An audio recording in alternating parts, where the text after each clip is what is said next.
నిన్ను నా నుంచి దూరం చేయొచ్చు, కానీ నాలో ఉన్న నీ జ్ఞాపకాన్ని ఎప్పుడు ఎవరు వేరు చేయలేరు శివ. 1999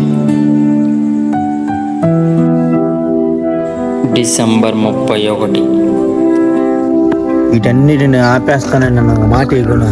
నీకు మాటిస్తున్నా శివ. శివా,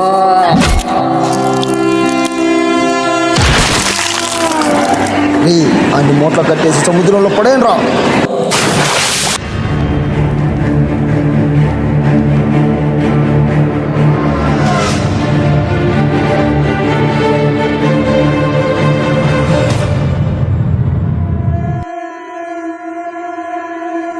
నా వాళ్ళని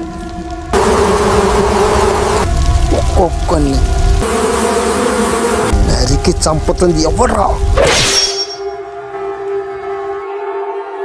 ప్రేమించిన యువతి కోసం తోటి స్నేహితుడిని హత్య చేశాడు ఓ కిరాతక మిత్రుడు.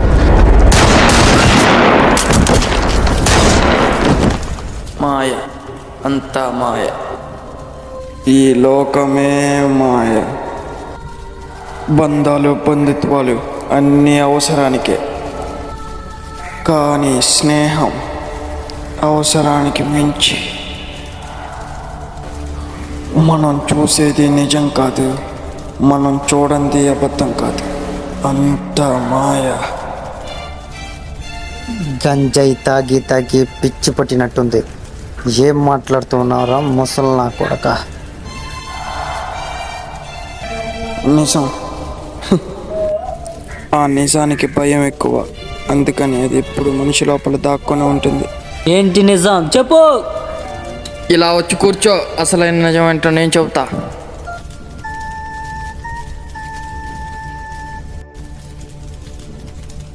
స్నేహితుడు మోసం చేశాడని నువ్వు నీ స్నేహితుడిని చంపేశావు. వాడు నిన్ను మోసం చేశాడా? నువ్వు చూసావా? నిజం తెలుసుకోకుండా వాడి స్నేహాన్ని చంపేశావు. అప్పుడు నీది స్నేహం ఎలా అవుతుంది? నాది ఫ్రెండ్షిప్ కాదా? స్నేహం అంటే ఒక నమ్మకం, స్నేహం అంటే ఒక బలం. ఆ స్నేహాన్ని దూరం చేసుకున్న నువ్వు చచ్చిన శవం లాంటి వాడివి. అసలు నీకు ఫ్రెండ్షిప్ గురించి తెలుసా? నాకు తెలీదు, కానీ చూసా. నువ్వు చూసావా? చూసా, ఒక్కడిని చూసా. చరిత్రలో ఎన్నో కథలు ఉండొచ్చు. స్నేహితుడికి ఇచ్చిన మాట కోసం ప్రాణాన్ని ప్రాణంగా పెట్టి నమ్మకాన్ని ఇచ్చిన ఒక స్నేహితుడి కథ. ఇచ్చిన మాట నిలబెట్టుకోవడానికి గాయపడ్డ చిరుతపులు చేసిన యుద్ధమే ఈ కథ.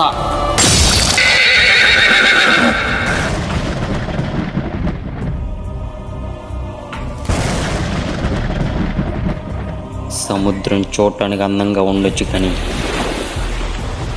అదే సముద్రాన్ని తుఫాను వచ్చినప్పుడు చూడాలంటే మాత్రం భయం వేస్తుంది. నా జీవితంలో కూడా ఒక తుఫాను వచ్చింది. అందంగా ఉన్న నా జీవితాన్ని నాశనం చేసింది. ఇచ్చిన మాట కోసం ఇదే నేను చేసే యుద్ధం.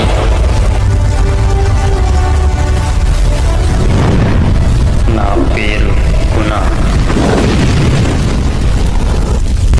ఈ యుద్ధం స్నేహానికి పగకు మధ్య జరుగుతుంది. వింటావా ఈ కథ? ఈ కథ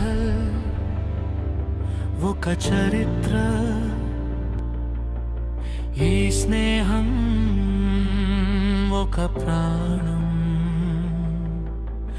ఈ త్యాగం ఒక ప్రాణం. పుట్టుక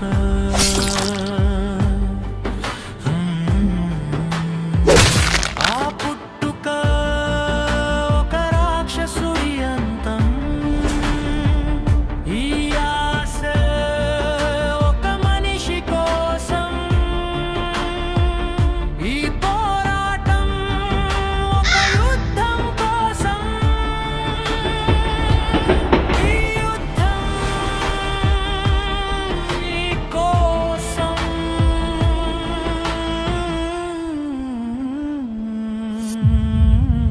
నీ కోసమే మొదలైన యుద్ధం.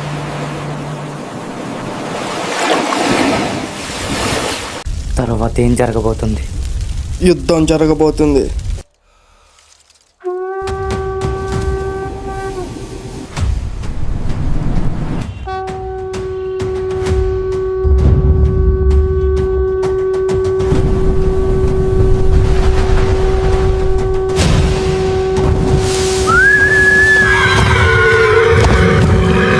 అసలు ఇక్కడ ఏం జరుగుతుంది?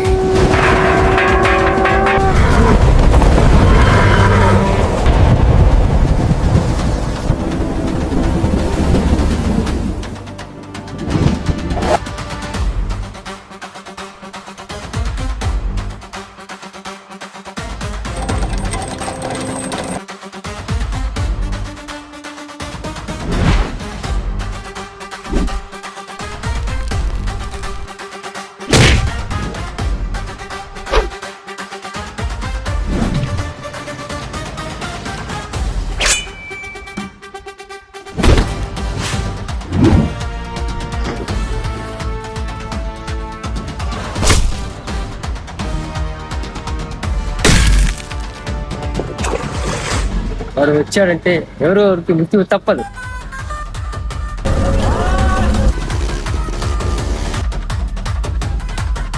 ఇక్కడికి వెళ్తున్నావు అనిల్, ఆగు.